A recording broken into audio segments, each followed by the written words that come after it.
Major number 2 of the season is coming up as the PGA Tour heads to Rochester, New York for this week's PGA Championship. It is at Oak Hill Country Club. We're going to break down what you need to know about that course, the field this week, and more to get you ready for your DFS lineups over on FanDuel.com. Welcome on into the Heat Check Fantasy Podcast powered by numberFire. That's right here on the FanDuel Podcast Network and numberFire.com.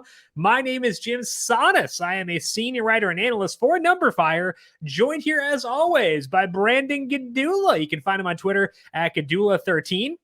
He is the senior managing editor of numberFire.com. Brandon, the PGA Championship is coming up. You're wearing a PGA Championship hat, so you are in the proper mood. How you doing today? Yeah, and credit to Jim for clocking the hat, knowing what it was. Definitely did not ask you beforehand what it was, yeah? I was trying to make you look cool in front of all your friends. Yeah, but I know. And what matters is if I know. All my internet friends assembled here like, wow, Jim pinpointed that was a PGA Championship hat. He's a genius.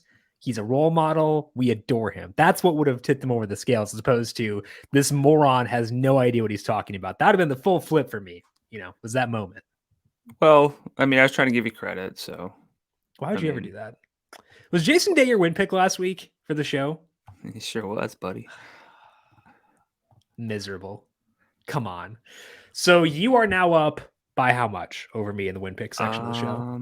In the win pick section? Yeah. In terms of outright wins or units? No, the units.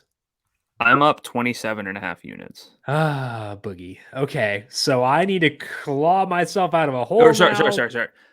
I'm in the black 27.5 units. Oh, and I'm not. Okay, so I need to make up a lot of ground over the next couple of weeks. The problem is, looking at this field specifically, we got a lot of studs, and it's going to be hard to overcome those studs. So I don't think I'll be able to make up that gap in 1 week. It's going to be a multi-week effort because we've got Jon Rahm, Scotty Scheffler's co-favorites, Rory McIlroy's at 13-1, Xander's at a short number, justifiably. A lot of big names in this field. So our job today is to dissect all those big names, outline which ones we want to focus on, talk about some roster construction, and get you ready for this week's PGA Championship. But first, a reminder to make sure you're subscribed to the numberFire Daily Fantasy Podcast feed wherever you get your podcasts, not only this PGA podcast every weekday here in audio version over there. We also have our MLB DFS podcast, the solo shot over there, and USC for the big events as well, all in the numberFire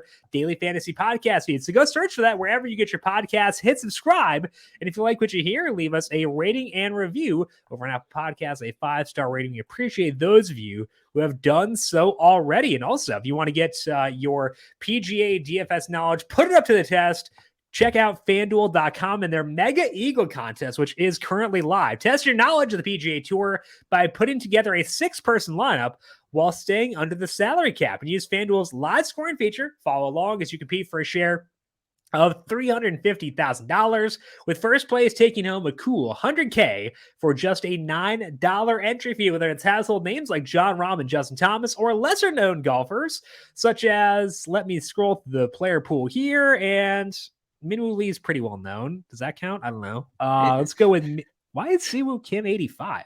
Let's go with Minwoo Lee and Adam Svensson. Are those justifiable as like lesser-known names for this week? Can I do that? Is that okay? I mean, yeah, I think golf's one of those like sports, especially where there is a cavern between like what some people consider known names and what are actually known names. Because if you like pull people off the street, they'd know Rory, they'd know Brooks Koepka, they'd probably know Justin Thomas by this point. They'd know superstar cousin Seamus Power. But like, does the person on the street, in the mall, something like that? Oh, they should know Adrian Moronk.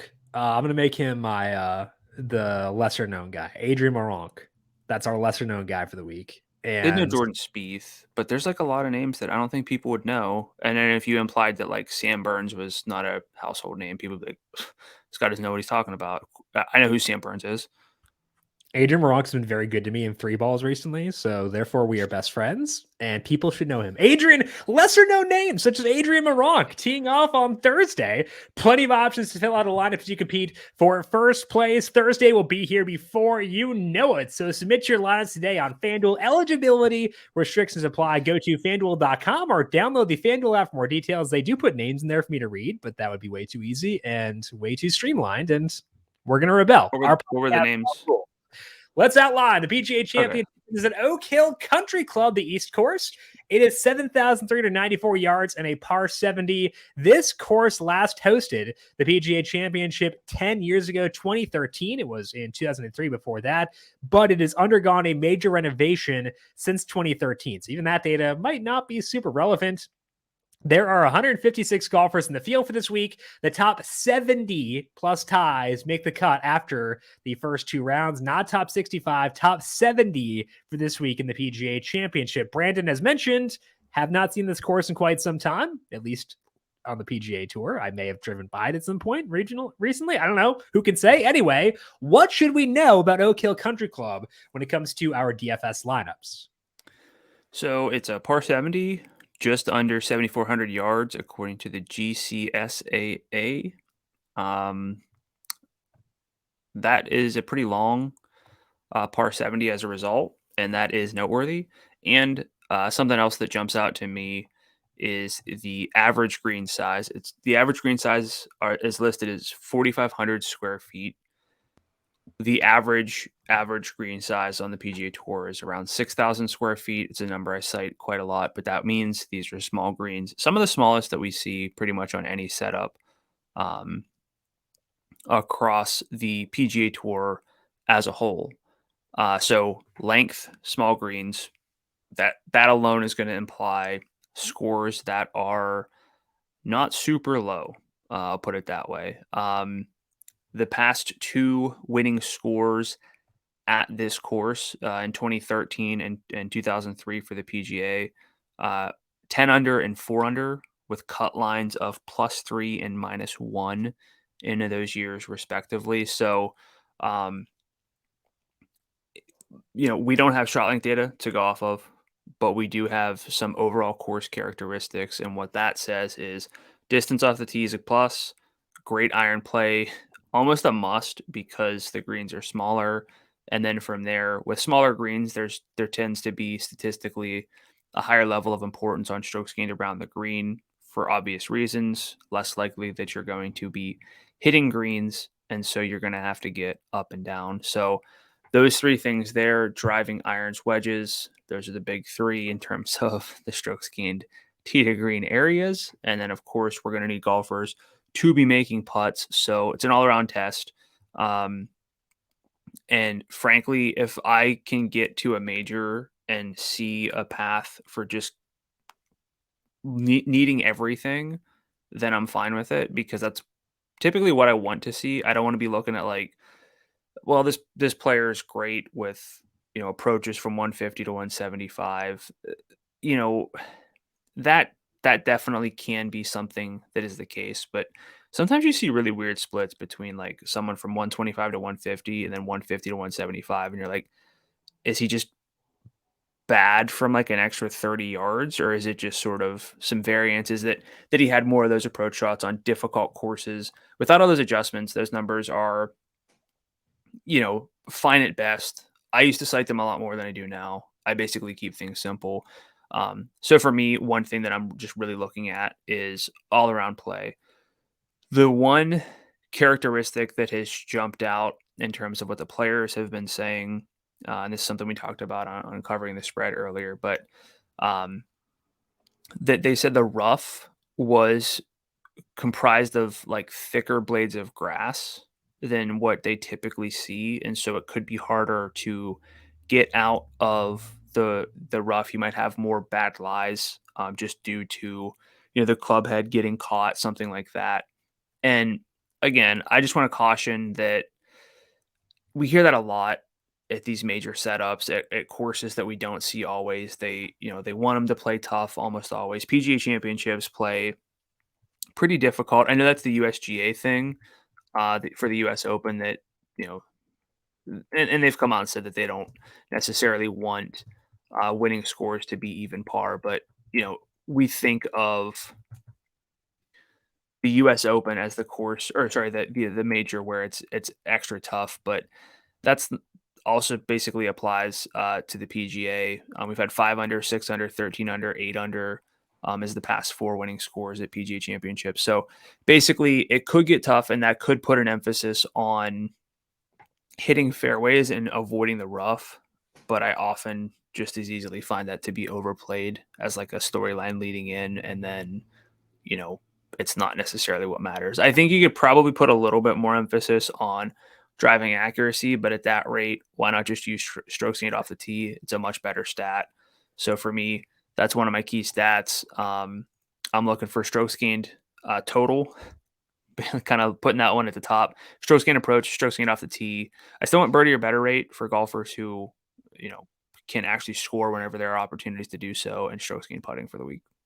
Yeah, I think that going back to the driving discussion, obviously it is a long course and length can be encapsulated by strokes gained off the tee from a large perspective because it's harder to gain strokes if you're not, going pretty far off the tee. But then you also do get that element of accuracy in there when necessary. So I think that's why even though it's a long course, strokes gained off the tee is going to be the better route versus looking for just distance, selling out for bombers in an event like this where it is very tough. We want those good all around golfers. We want guys who can excel in various conditions. That to me just kind of pushes me more towards strokes gained off the tee as being the key stat. When you're talking about the green sizes, where they're smaller greens, does that alter the way you view putting at all? Obviously, it means we should emphasize approach a lot, but does that make putting de-emphasized at all, or is it still equally important?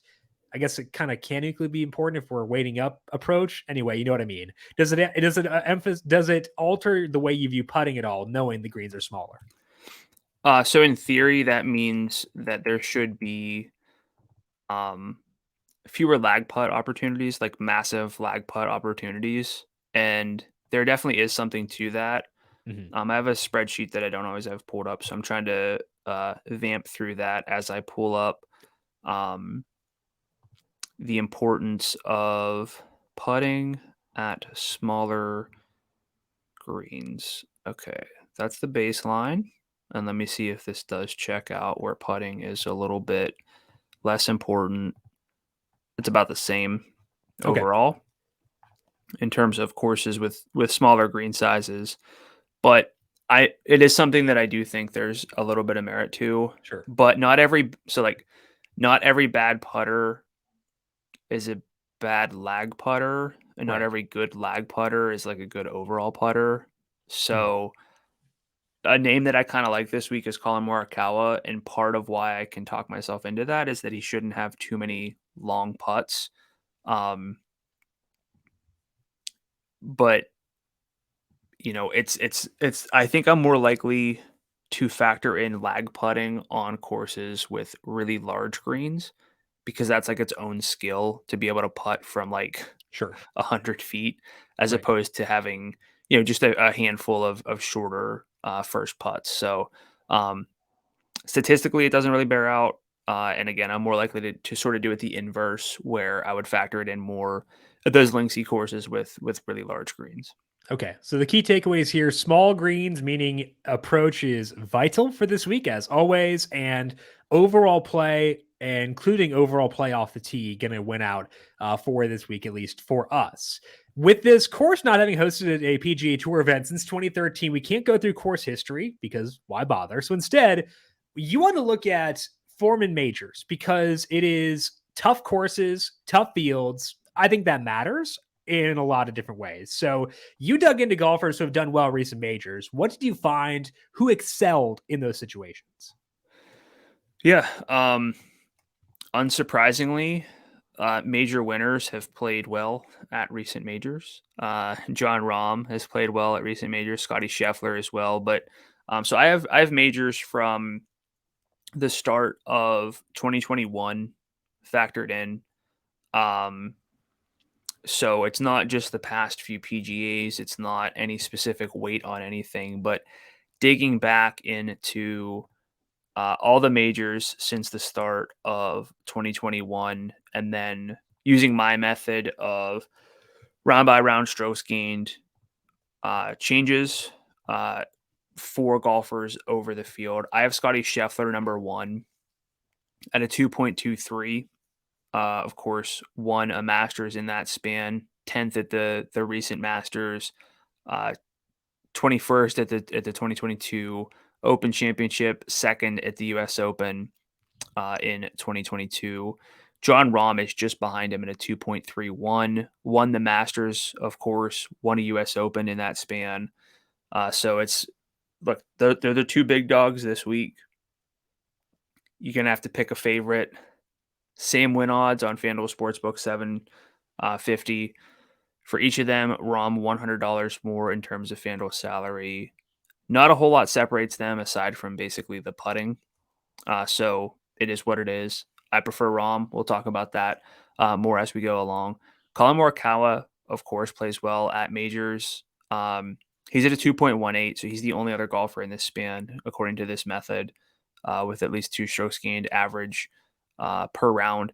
Jordan Spieth, though, next up, very, very interesting profile for Spieth, but he seems to be far from 100% this week. He's also in really good form currently, but if he was not hurt, he would be someone I had a lot of interest in. But you can talk yourself into getting some leverage by playing Jordan Spieth because people won't play him as much, but I don't really think it's the right play as a primary play.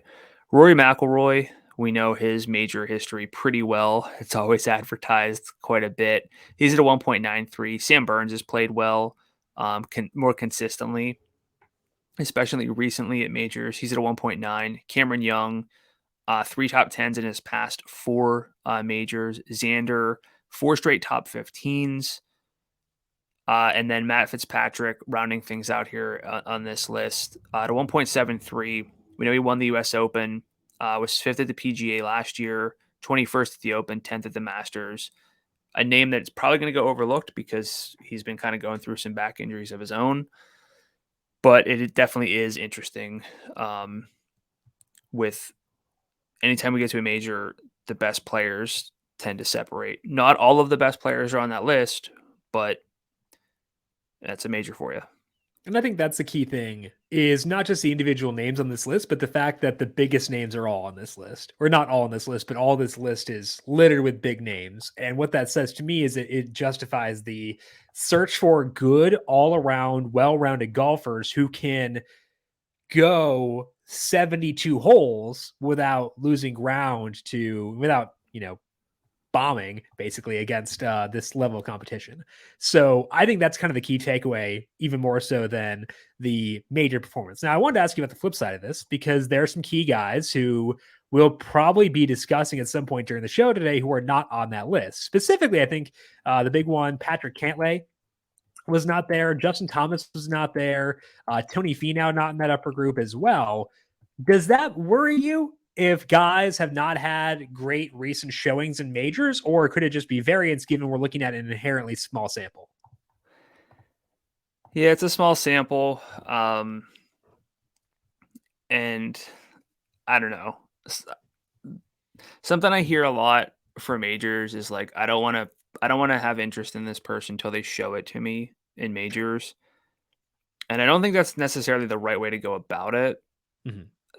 It does feel like there's a level of comfort in just targeting golfers who have already been showing it, but I don't think you need to eliminate golfers necessarily by, not having consecutive top 10s entering a major or anything like that.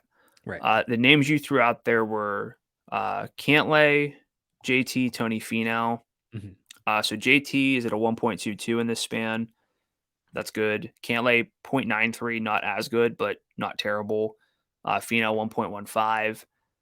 Like among the golfers with salaries of 10,000 or higher in majors since the start of 2021, one of them has a negative strokes gained average in majors, and that's Max Homa. He's at a negative 0.08. So he's basically just average, and he's getting a lot better with his overall game. I think that it is something that we talk about quite a bit with majors and who plays well in majors. I think it's definitely overblown. And I would say nobody in the 10,000 range or higher should be bumped out due to major performance. Okay. So the more important thing, as always, is current form. So let's talk about that now and talk about golfers who are stroking it at the moment. And no shock here. The top two guys are Scotty Scheffler. I know. Sorry. I said stroking it again. My gosh. Calm down. Uh, Scotty Scheffler and John Rahm headlining things here. We'll use this in the section to talk about how to handle those two this week. We'll lump Rory in there too, despite the fact he is not in that tier, in large part because he's not in that tier is why it's worth discussing. So which golfers have been golfing well, Brandon, across the past couple months? Was I'm that just going to so say it hard? every time now. I'm sure you will, and I won't. And it won't actually be on purpose, but you'll say it. I know. Yeah. So over the past 3 months, which is the sample that we like to use, and again, all this data comes from Data Golf's query table, which, if you're getting into golf for like a major, something you should check out. It's really helpful. But starting off is Scotty Scheffler at a 2.80 true strokes gain. So it's field adjusted over the past 3 months. It's 7 events for him. He's gaining 2.8 strokes per round. He's gaining 2.85 strokes tee to green per round, which means he is putting at a slight negative. Thanks to the PGA Tour's redesigned website, I have trouble digging up the putting splits that I like to use to figure out putting regression. But what I can say is that from the money range of 5 to 10 feet, which is it's like the perfect balance of guys should be able to make these putts. They're going to get a good sample of putts from that range.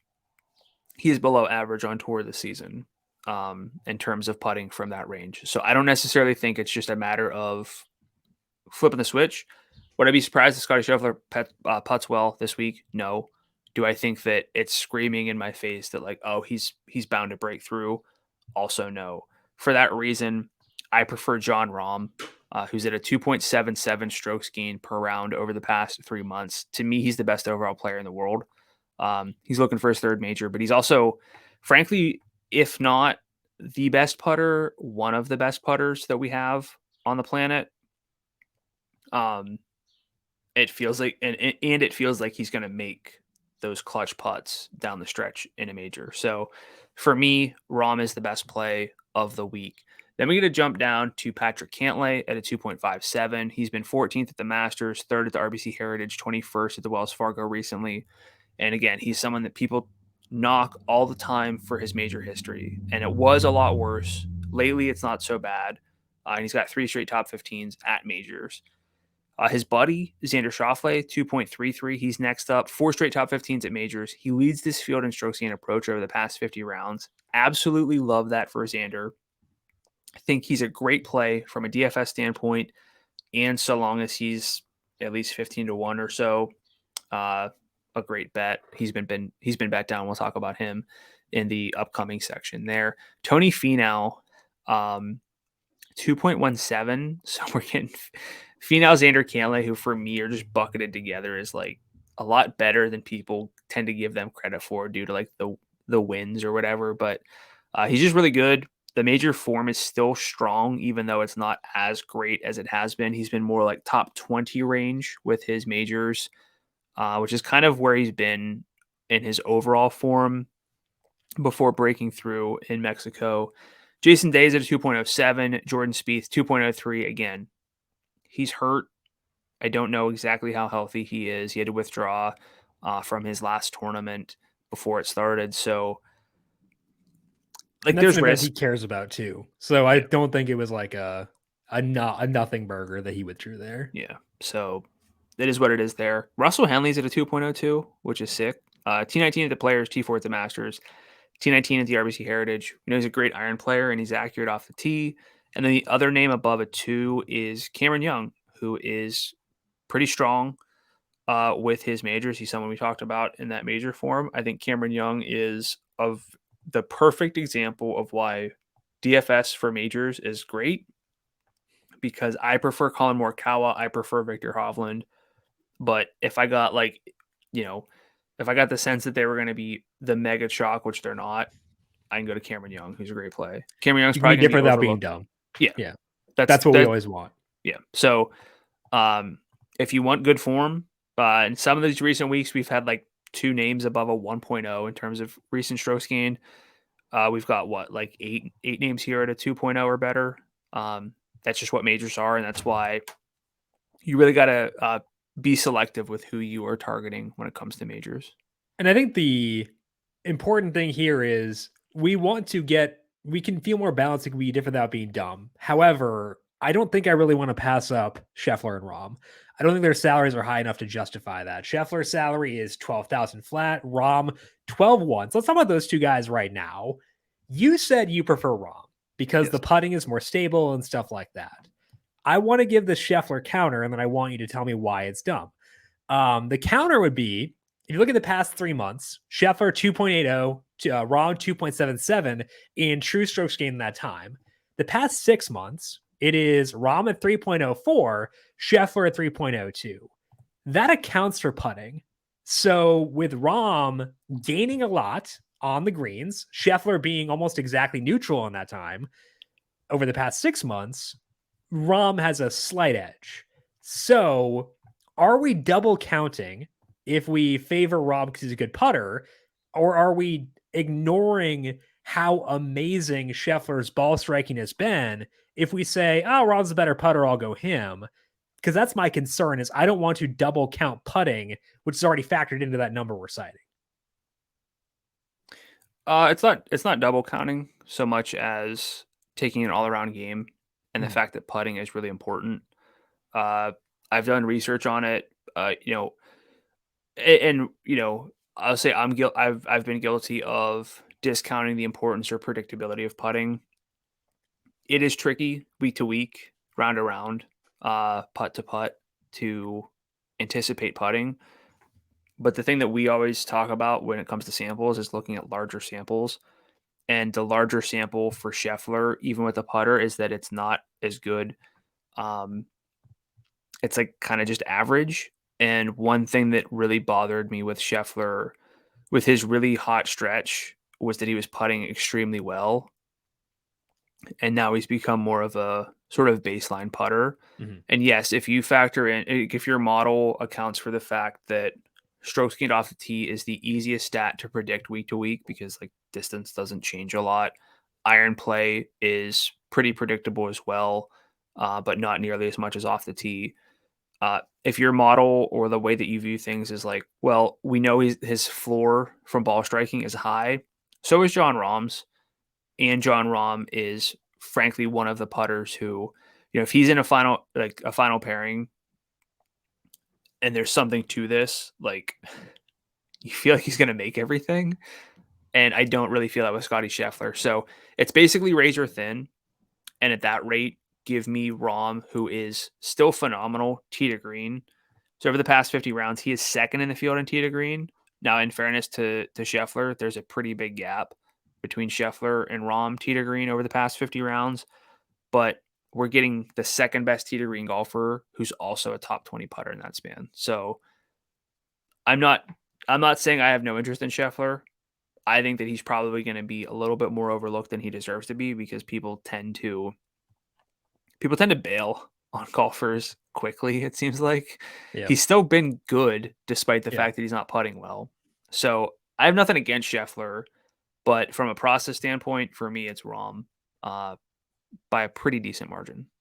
Is the margin decent enough where if you got the vibe that Rahm would be the more popular guy between the two, where you would go Rahm? Now, I should caveat this by saying that at FanDuel right now, Scheffler does have more tags than Rahm. So as of now, Rahm would be less popular. If hypothetically by Wednesday night we get the read that no, Rahm will be the guy, is the gap large enough where you would stick with Rahm, or would you consider Scottie as a pivot at that point? I mean, it's close enough where I'd play Scheffler. I'm not going to be angry if I have to play Scottie Scheffler.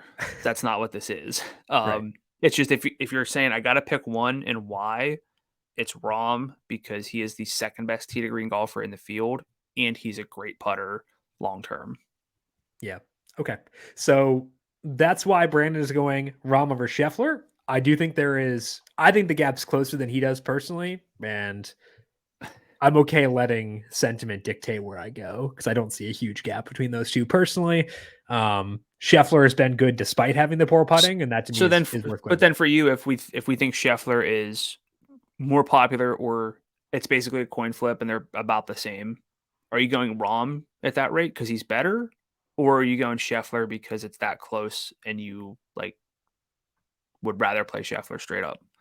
I don't know. I don't know to what extent, Yeah. because I would have assumed Rahm would be more popular than Scheffler in Yeah. terms of like the sentiment. Are you coming at it from the other way? So if you told me that like for a cash game, I would go Rahm because of the putting. Um, That's basically what I'm. The way but that I for a answered was like, who am I playing in my main lineup? But for a tournament, I think because the ball striking has been better, and because it's not like Scheffler was like hideous on the greens, he just Right. hasn't been positive. He's been neutral. I'd rather go for the guy who can go scorched earth tee to green and go with Scheffler in that situation. So tournament Scheffler, cash game Rahm if I'm ignoring sentiment. Okay. Does that make sense? Even if you disagree? We're allowed to disagree. And again, I think we agree on this. Like it's not to the point where I don't like Scotty Scheffler. No, If you hate him. anything, the It's okay. conversation is like, is Rory in that tier? And I would say no. Okay, let's have that Rory conversation then too, because he had some time off, obviously, but he flew his coach out to America or for this event. I actually don't know where his coach lives. I don't have that level of detail. Distance, even if it's not the end all be all, is still important for this week. And Rory has plenty of distance. Last time we saw him was the Wells Fargo Championship. His ball striking there was gross when he finished 47th. Is that concerning enough where you don't even consider Rory as a pivot away from those two? Is the gap big enough where even if sentiment skews heavily towards them, which it will, would you not view Rory as a pivot?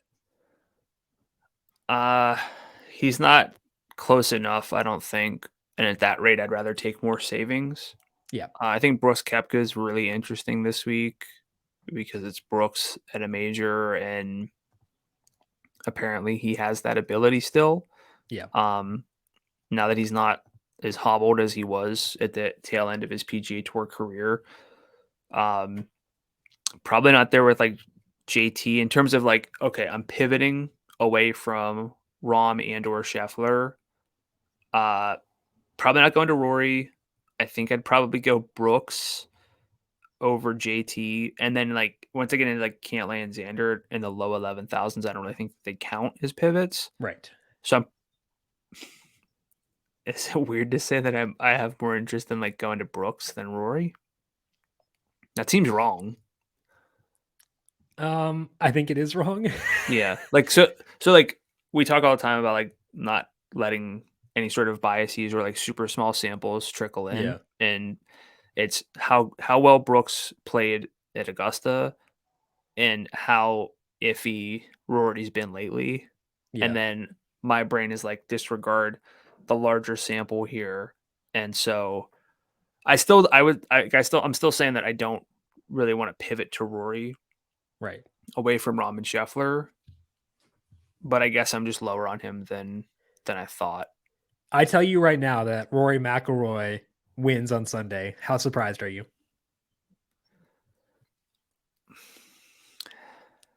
Kind of mildly, at least. How surprised are you if Brooks Koepka wins? My instinct is to say less surprised. Yeah. I mean, that's not legitimately asking, not trying to needle you. Like I think no, that's fair. like I think that's fair. It's not fair to Rory to say that like he doesn't ever play well at tough setups, but when I see Rory struggling, it's when things seem to be tough. Yeah. And this can all go into like the biases we have of watching certain golfers play more golf shots. Like if you want to put on featured groups, week to week PGA Tour, you see the good and the bad from golfers. If you just watch highlights, you're going to see only good stuff from the golfers. So like all this is factored in, but um, I do think that at this particular like setup, it's going to be kind of tough. Yeah. Relative to par, and I like this with the small greens. I don't necessarily love Rory's short game. He can be pretty dreadful. He was terrible with his around the green play at the Masters and the Players. Mhm. The putting is like he's kind of figuring out the putter with his putter change. I just think there are too many question marks to view him as a pivot away from Rahm. Basically, the way that I'm viewing this is like Scheffler is a viable pivot away from Rahm. I don't think Rory is. Okay, I think that makes sense. Now let's talk about what the bookmakers are saying for this week based on the odds at FanDuel Sportsbook. We got John Rahm and Scotty Scheffler as the co-favorites, both plus 750 as of right now. Rory is 13-1. Then there's a dip down to Xander Schauffele on an island at 17-1. Patrick Cantlay 20-1 with Brooks Koepka and Tony Finau at 21. Dustin Johnson, we have not, I don't think, mentioned him as of yet. He is 24-1. We got Justin Thomas and Jason Day at 29-1, and then a gaggle of golfers at 32-1. Those guys are Cameron Young, Cameron Smith, Victor Hovland, and Matt Fitzpatrick, with Colin Morikawa rounding up the top group. He is 34-1. Now, Brandon, typically we'll discuss the betting odds when we want to talk roster construction. I think that's a fair thing here. We already talked that briefly with the Scheffler and Rahm discussion, but I want to use these as a way to judge sentiment and judge the market, because if a golfer has longer betting odds, that implies they're not getting bet, which implies they're probably not going to get a lot of, big buzz for DFS either. So when you look at the betting markets right now, are there any golfers you think may go overlooked this week that could be good DFS plays? If so, who stands out to you in that regard? Oh, I wasn't not 100% prepared for that question, even if it was in the notes. I did not read it. So, who I think could go overlooked based on having longer win odds? Mm-hmm. And does this mean that I also like them, or just that they're You would probably consider them as a pivot. like JT is the name that jumps out most, but I'm not particularly interested in him. Okay. I am a bit in him. So I mean, you mean the reigning PGA champion? yeah, I don't think he's going to catch a lot of popularity. If you He compare won't. his salary with other daily fantasy sites, his salary on FanDuel is a lot higher, which means he's probably a bad investment. But that also means he's probably not going to catch any popularity. And JT, the ball striking recently has been good on the whole. It's been the short game that has not been great, specifically the putter, because he's been fine chipping, but he still had some like okay weeks with the putter. So the putting is not abysmal. The around the green play is good, and the ball striking has started to show some spikes once again. JT's salary is 11.5. That's pretty high. I think I can get there along with Rahm and Scheffler, and I think that the high salary for JT means he's very, very unlikely to be popular in DFS.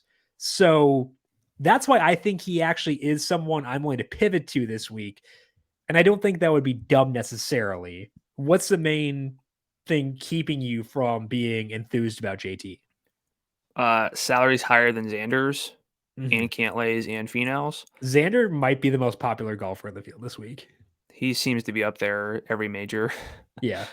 Um, He's really undersalaried. yeah, I think so. So like for a cash game, use Xander. That's just as easy as it is.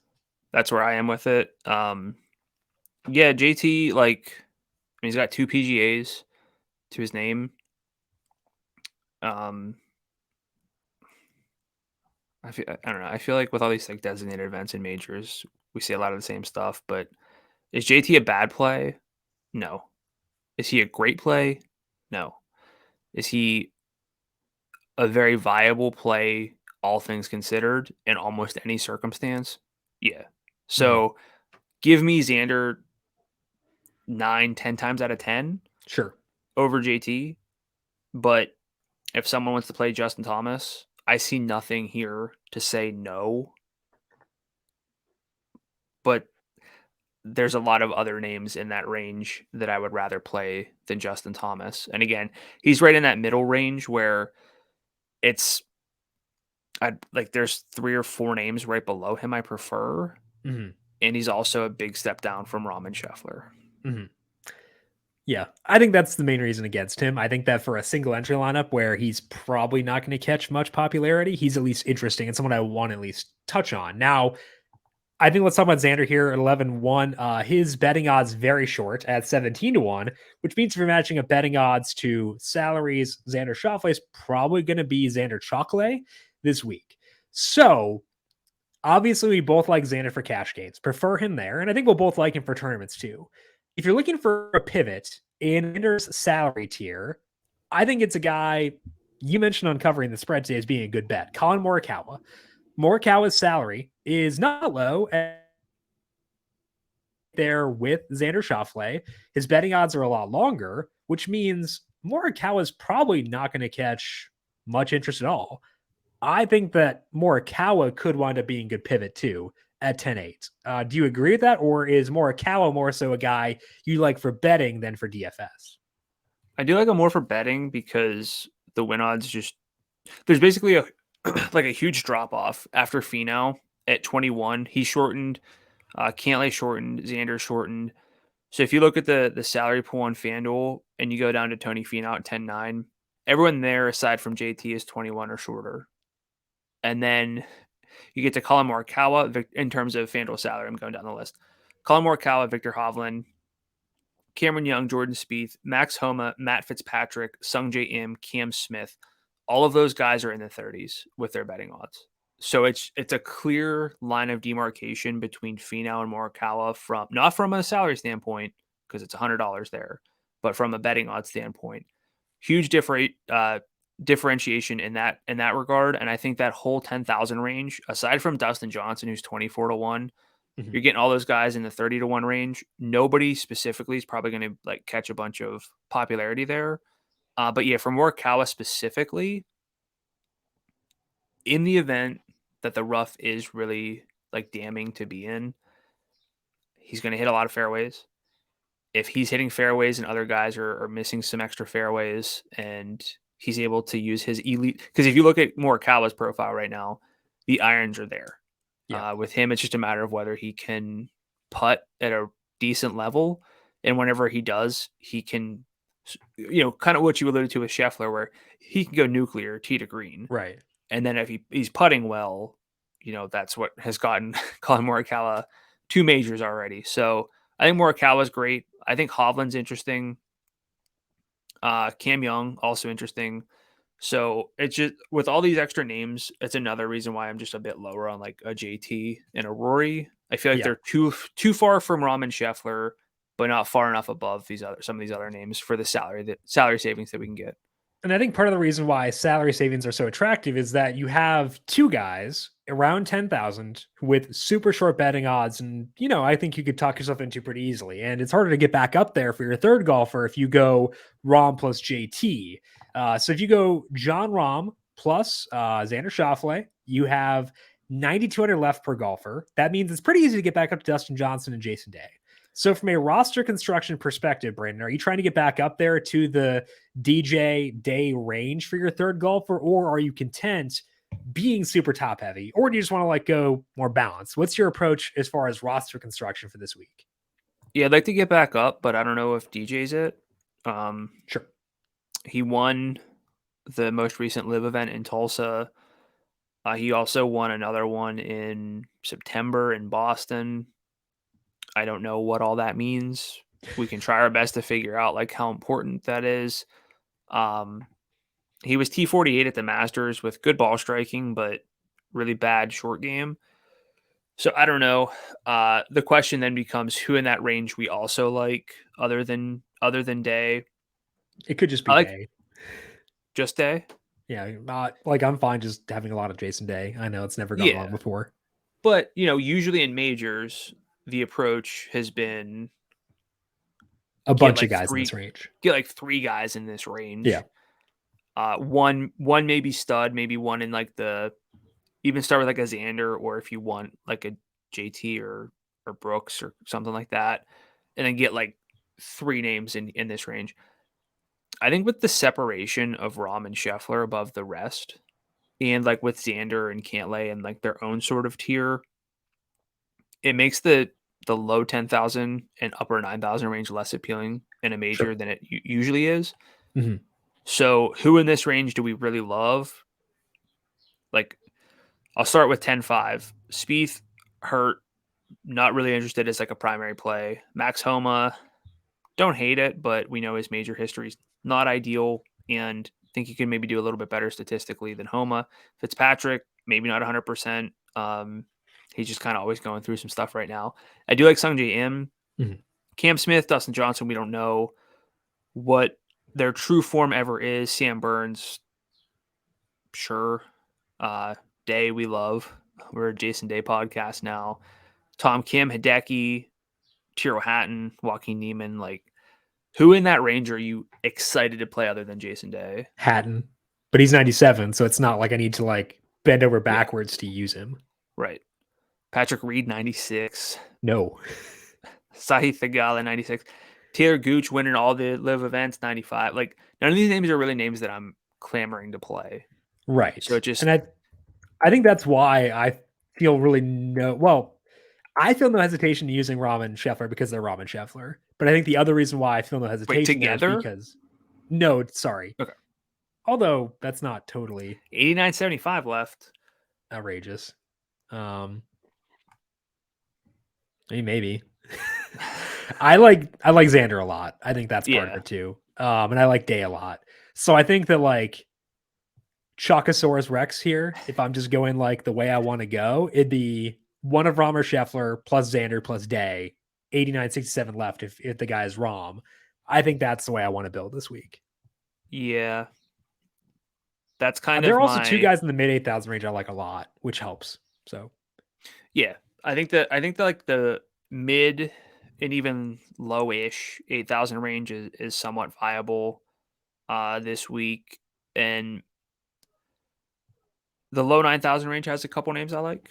Mhm. So it's not necessarily that I need to get up into the mid like 96, 97 range when I have some names at like 92 that I like. So I think we're kind of on the same page here with roster construction. Less balanced than a typical major, which is okay. Yeah. I think that's the way to go for this week. Which golfers' odds have shifted most notably of late? I know odds for the PGA Championship have been up for a decade, but just most notable movement recently. Where'd my spread or where'd my note sheet go? It was hidden. Like I said, I got a ton of things open. Maybe this is why we shouldn't have 30 tabs, Brandon. So then you ask me about X, Y, or Z, and I don't have it pulled up. Then what? Then open it.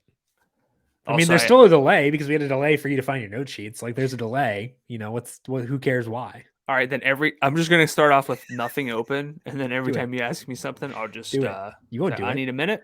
Need a minute here.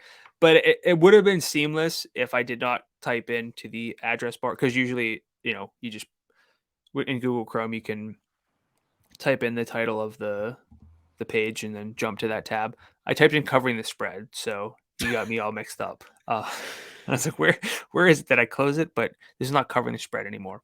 So golfers' odds have shifted.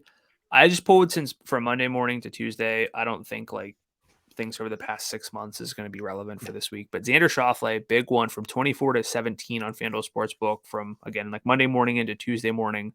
Patrick Cantlay, 21 to 20. Small but noteworthy. Tony Finau, 29 to 21. Again, it's like the triumvirate for me of golfers I like a lot more than most people, but I'm not alone in that this week, apparently. Ricky Fowler, 75 to 55. Got my Puma hoodie on for Rick this week. Taylor Gooch, 90 to 80. Gary Woodland, 160 to 90. And Justin Rose, 120 to 100. Those, I think, are the most notable names that have shortened. You alluded to Gooch. He has a couple wins on the Live Tour. As we've alluded to, we don't really know what the value that is. But as we saw with Koepka, with Cam Smith, guys like that, like we saw them be in pretty good form when they came over from the Live Tour to the Masters. Gooch's salary is pretty low, so it's not the same opportunity costs as like a Brooks or a Cam Smith this week. What's your thoughts on Taylor Gooch on FanDuel with a salary of search Gooch 95. 95. It's fine.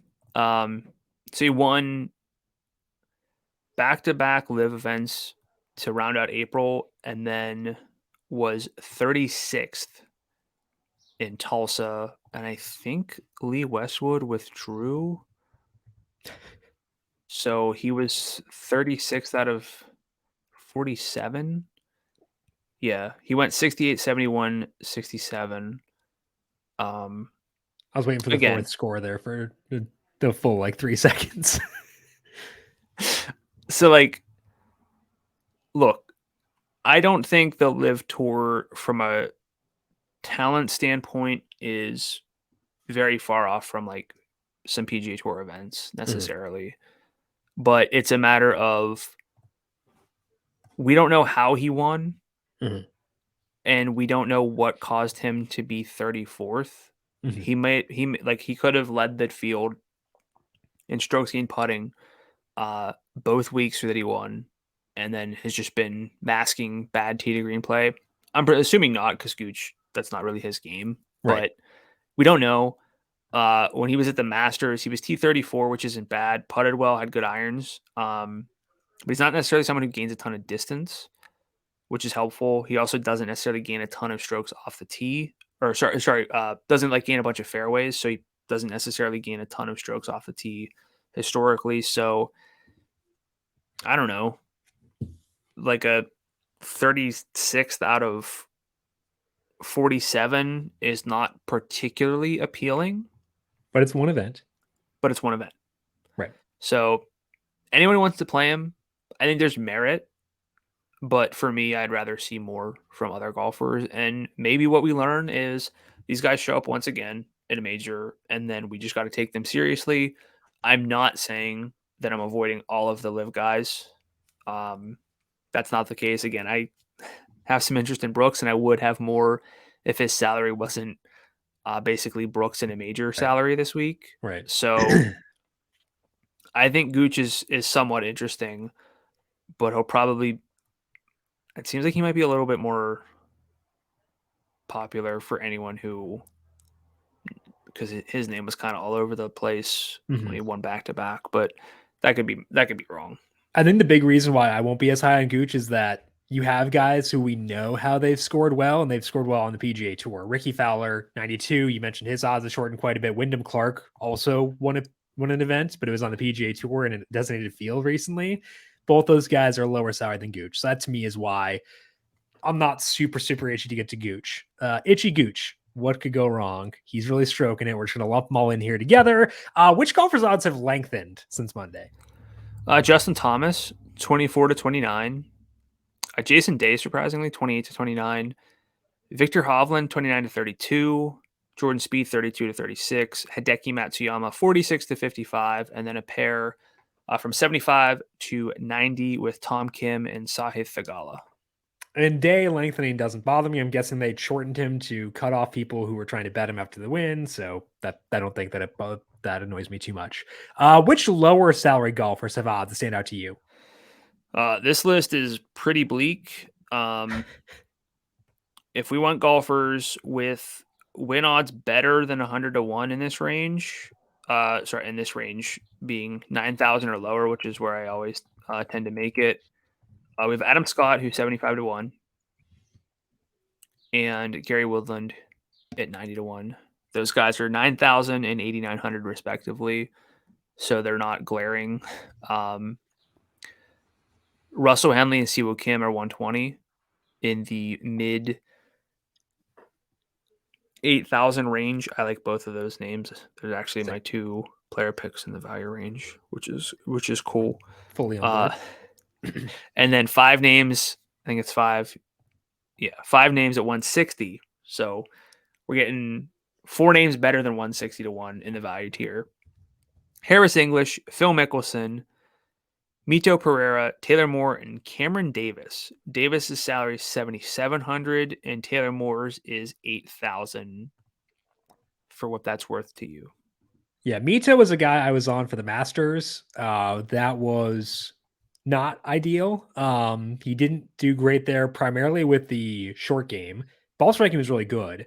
But since then, the Live Tour, nothing really popping too much. So I liked Mito there. Probably not going to be as enthusiastic about him this week, but in large part because I do like, similar to you, both Russell Henley and Siwoo Kim in the mid 8,000 range.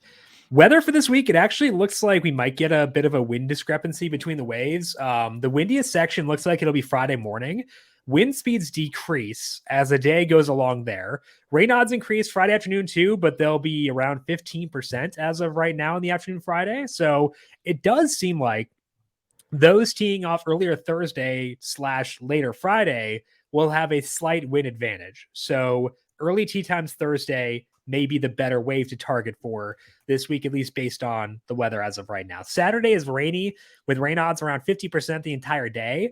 Wind speeds will be right around 11 miles per hour. And then the winds are decently high on Sunday too, though rain odds are lower. I think what I would do here is use the wind as a tiebreaker. If, let's say, you like Russell Henley and Siwoo Kim has the preferred tee time over Henley. You can only use one of them. I would just use that as a tiebreaker. I think that's where it's at for this week. I'm okay factoring it in, but I don't want to over factor it in because it's not a huge gap between those two waves. Would you wave stack? No, I need a bigger discrepancy to do that personally. It's about 5 miles per hour in aggregate wind speed across 2 rounds. So not a big enough difference for me to be super crazy there. Let's go now to our player picks here for the PGA Championship beginning in the upper tier. Brandon, who are you zeroing in on for your studs this week over on FanDuel? Yeah, so there's basically, at the top of a major player pool, every answer is correct. Even with like Rory, I don't think it's the wrong answer to the question of who you should build around. But I think the most correct answer to build around is Jon Rahm because, yeah, Scotty Scheffler's tee to green game is phenomenal, but if the putter isn't there and he is not gaining a ton of greens on the field, he's going to be just okay. I mean, Scheffler's so good, like his just okay is like he's going to finish 20th or something. But for Rahm, he's good at everything, and so he can always be in contention. And whenever things are on, he's the best player in the world. And so I have Rahm as my anchor play for the week. 2 majors, looking for a third. 3 top 15s over his past 5 PGA championships as well. So I would love to see him chase for the Grand Slam both this year, which is sick to think about. But this would give him 3 out of a 4. PGA on top of a US Open and a Masters. Yeah. So Rahm, definitely, I think the preferred play for cash games. Again, my pitch for Scheffler, this would primarily be as a pivot in tournaments if we get the idea that Rahm will be more popular. The pitch for Scheffler is that in the Masters, he was pretty awful putting. Like it was his worst putting event in a very long time. He still finished 10th there because the ball striking was so good. If we get neutral putting from Scotty Scheffler, that's not going to win it, but like it could be top 5. And if you stumble into a positive putting week, which he's had positive putting recently at the Players, the Genesis, and the WM Phoenix Open. He won 2 of those 3 events. So if you get positive putting from Scheffler, his win odds are pretty high. That's like the Morikawa situation. Right, exactly. So that to me says I can be okay with him as a pivot. So to me, I think that Scheffler and Rahm are in the same tier. I think that's, if I were to boil everything down, that's how I do it. They're in the same tier. Prefer Rahm for cash games, so I respect putting, but I think they're in the same tier. And that's why if I think one of them will be more popular, I'm okay pivoting. And I think that Scheffler justifies that approach. I hate that we're like dancing around the fact that like we got to pick one. Like they're both great. Take your preference. Again, we're saying Rahm's probably the safer play due to the putting being there. But yeah, like they're both great. Yeah, exactly. Okay, who else do you like in the upper register this week? Xander at 11-1. I talk about Xander all the time. There's a reason for it, and I talk about him all the time at majors because there's a reason for it. His game is so complete. He is not phenomenal at any one aspect until the fact that he is first in the field in strokes gained approach over the past 50 rounds. Eventually, he's going to have a bigger win than he's had before. I'm not saying it's going to be this week. I'm not saying it's not going to be this week. He has everything needed to contend at this course. And for that reason, Xander at 11-1 deserves to be chalky. And the floor is high. Yeah. I'm going to say the word floor in golf. Rude. Hate that word. But I also think that Xander is a great play. He's also my second player pick. So it's not just, Brandon on Schauffele. I think he also is justifiable for this week. Just he's too low salaried at 11-1. I don't think that makes a lot of sense. He's been awesome. He ranks third in true strokes gained the past 6 months. That's a big sample. 6-month sample. He ranks third behind Rahm and Scheffler. And that's without picking up a bunch of strokes off the tee, which could mean that he's not super well positioned for this course, but his driver was cooking 2 weeks ago. He had good distance. He gained 1.21 off the tee per round in that event. Schauffele, you talked about his major form, but just like overall recently, he has 5 straight top 10s. 4 of those were inside the top 5. He's been flirting with a breakthrough for a very long time. So I think Xander is the cash game play after those top guys. I think that honestly for cash games, I think your top 3 are pretty set, with it being Rahm, Schauffele, Day as we move down to the mid-range. Jason Day, our top player pick here for both of us. What puts you on Jason Day at $9,900 this week? Yeah, it's definitely not like chasing. We've been on Day for a while, and it paid off last week. He's just a really complete player. He was, he was top 3 in tee to green and putting entering last week. This week, he's 7th in true strokes gained overall, 15th tee to green, and 7th in putting. Just the overall complete game, great salary, and he might be a little bit popular, but he's not going to be prohibitively chalky because that's not how golfers at this range work. And his salary is pretty easy to get back up to, honestly, as your third golfer. So that's part of why I like Day as well. Everything you mentioned is why I'm on him too. He's gaining in all 4 strokes gain categories. He's at 0.38 or higher in all 4 per round across the past 6 months per Data Golf. He's at 0.50 or higher in putting and both ball striking categories. So he's been phenomenal. He doesn't lag in either distance or accuracy. So to me, I think Day, great cash game play. No fear for him for tournaments either. I think we just keep on going back to the well until the salary is no longer super, super low at 99. Who else do you like here in the mid-range? I like Ricky Fowler, 92. He's been back for a bit now and in a good way. 11th in the field in approach over the past 50 rounds, 30th in putting. I don't think the driver is going to be a big plus. Hasn't really been, but he's a kind of average in distance and accuracy, and that works. And he's been top 15 in 4 straight stroke play events. And at that same salary, I have Wyndham Clark, but I think that Fowler is also very attractive. I like both these guys. Clark is not super accurate, but has plenty of distance. He did win an elevated event a few weeks ago, even without being accurate off the tee. And we've seen him have huge spike weeks with approach as well. So I think both these guys grade out really well at 92. Is Clark in the same tier as Fowler for you or no? Yeah, I think it's close, but I'd prefer Ricky for just sort of a more complete game. Also, I'm pretty sure Clark is 75-1, which is where he was for a bit last week, 21. which is pretty nuts. Yeah. That's recency, though. I mean, win. Dumb Clark. It's in the name, guys. Okay, value plays. Who stands out to you there this week? Siwoo Kim for me. I guess I'll go with Russell Henley first, and then you can talk about Siwoo Kim first. But Henley works from an accuracy standpoint. He leads the field in fairways gained over the past 50 rounds, according to Data Golf. He's a top 40 iron player. At his peak, he is better than that with the irons. So, like that, and he's kind of been showing up a bit more at bigger events, top 5 at the Masters, and he's not a great putter, but he's top 25 tee to green at 8,600. I don't know what else you could really want from a value play profile. I think Henley's great at 86. I like him a lot. I think that he's one of the top value plays in this field. Definitely okay with him. The other one you mentioned is Siwoo Kim. He's coming off a runner-up last week, but it's not just that's kind of putting me on Siwoo Kim. Super well balanced. He gains in all 4 categories. He's not a long driver, but still a plus off the tee. Get that for 85. So I think Henley makes a lot of sense. I'm okay with Siwoo Kim. I'm okay with having both in the same lineup as well. I think that is a very fine approach for this week. What puts you on Siwoo Kim in addition to Russell Henley? So over the past 50 rounds, he is top 50 in all 4 strokes gained categories. He's not better than 40th in any of them, but that works from an all-around balanced profile. We know he's accurate off the tee, coming in off a good finish. Siwoo Kim, pretty solid major record as well. And so for me, Kim and Henley, kind of a coin flip for the most part, but very, very close profiles overall.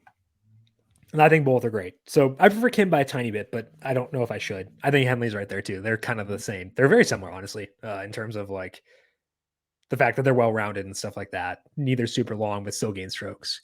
Now, you'd mentioned the idea of pairing John Rahm with Scotty Scheffler. I think that's interesting. One route you could take for doing so is by checking out Taylor Moore, whose salary is $8,000. Moore is a guy who has some distance, but can also putt, which is a really fun combo.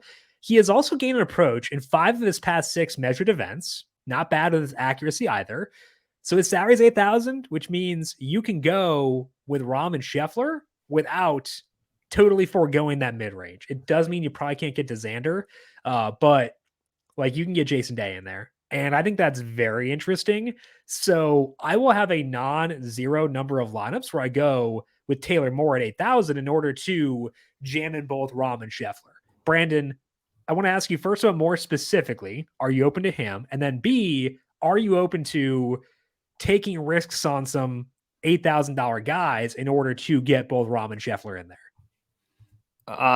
Yeah, I think that's a really interesting way to build this week with both of them, because for everyone else, or mostly everyone else, it's going to be one or the other. And I do have, unsurprisingly, those two at a lot better win odds than the rest of the field. Yeah. Again, I have Rahm at 12.9, Scheffler at 10.5, and then I have Xander at 6.4. So it's a big drop in that regard. And so for me, there is merit to playing both. And then for Taylor Moore, he is an other to consider for me this week. I do like the profile.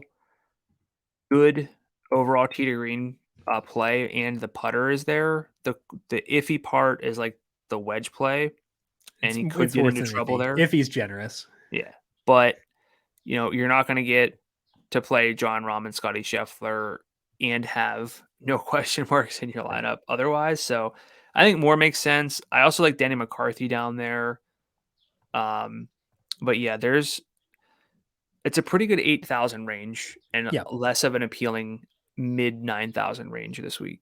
I think if you gave me like 3 single entry lineups, I might use, if you gave me 5, I know I'd use one with this kind of build. If you gave me 3, I'm at least strongly considering it for the third one. Yeah. I like that.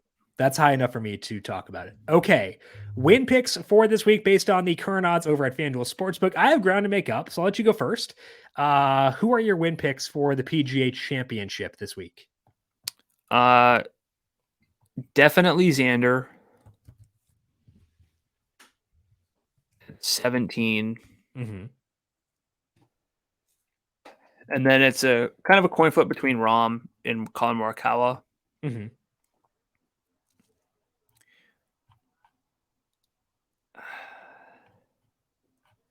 I will go John Rahm. Okay. I was going to take him if he didn't. I know I have to make up ground, but value is value.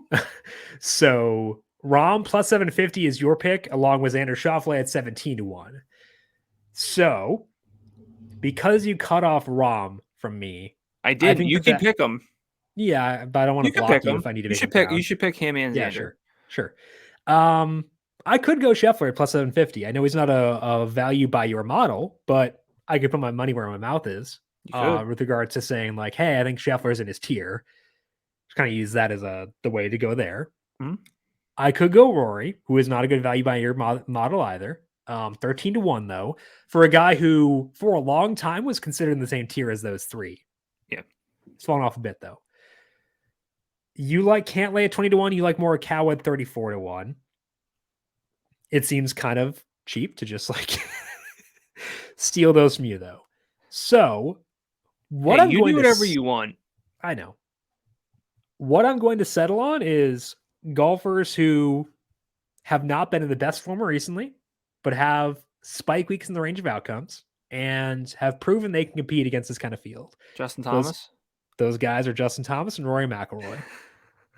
Thomas is 29 to 1 for a guy who has had great ball striking recently and has not been terrible in other departments.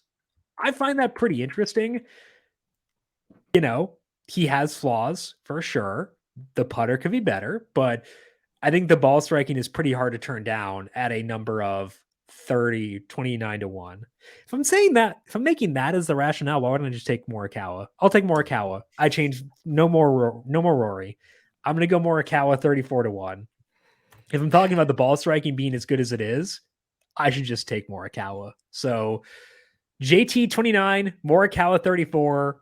I guaranteed victory for Rory by doing this, by pivoting away from it at the last second. But so if you want to change to Rory, you can. But that's why I'll go with Morikawa and JT. That's right. I got a lot more to gain if Morikawa wins, so I'll still root for him anyway. Okay. Well, financially, you mean? Yeah. Fair enough. Okay. So I have Morikawa 34 to 1, JT 29. You have Xander Schauffele at 17 to 1, and John Rahm at plus 750, which are both values by your betting model. Any final thoughts for you, Brandon, before we close up shop for today? I'll say it as I say in every designated event and major. A lot of different ways to go. A lot of names that we're a little bit lower on than others. You can make a case for virtually anyone at the top of the board. And that's sometimes how you gain all the leverage in a major week.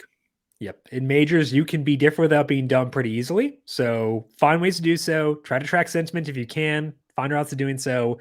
And I think that use that as kind of your guiding light for this week. That's all that we have here for today on the Heat Check Fantasy Podcast. But as mentioned, a lot of other good stuff over on the numberFire Daily Fantasy Podcast feed, MLB DFS every weekday via the Solo Shop. We also have UFC for select events. So make sure you're subscribed to the numberFire Daily Fantasy Podcast feed wherever you get your podcasts. Brandon, if people have questions for you on Twitter, where can they find you there? At Gdula 13, GDULA 13. And I am on Twitter at Jim Sannes, JIMSANNES. You can also follow the FanDuel Podcast Network at FanDuel Podcast. Want to thank you all for tuning in for today. Good luck to you with your PGA DFS lineups for the PGA Championship. Enjoy the golf. We'll talk to you once again next week. This has been the Heat Check Fantasy Podcast powered by numberFire.